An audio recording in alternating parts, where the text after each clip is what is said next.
অর্থমন্ত্রীর বক্তব্য এবং যুগান্তরের প্রতিবেদনে দেশের বর্তমান অর্থনৈতিক ও বিদ্যুৎ খাতের বাস্তব চিত্র উঠে এসেছে। সাম্প্রতিক সময়ে জ্বালানি সংকট দেশের অর্থনীতি ও বিদ্যুৎ খাতে চাপ তৈরি করছে।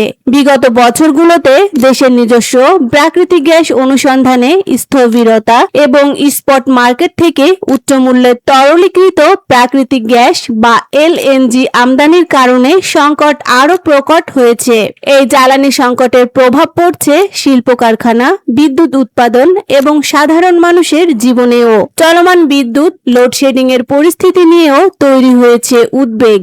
গ্যাসের সংকটের কারণে শিল্প ও পোশাক খাতের উৎপাদন ব্যাহত হওয়ার চিত্রও সামনে এসেছে। একই সঙ্গে জ্বালানি খাতের সংস্কারে সরকারের স্বল্প ও দীর্ঘমেয়াদী পরিকল্পনা নিয়েও আলোচনা রয়েছে। দেশের জ্বালানি পরিস্থিতি, বিদ্যুৎ লোডশেডিং, শিল্প ও পোশাক খাতের উৎপাদন এবং সরকারের পরিকল্পনা, এই বিষয়গুলোই বর্তমান সংকটের গুরুত্বপূর্ণ দিক হিসেবে সামনে এসেছে।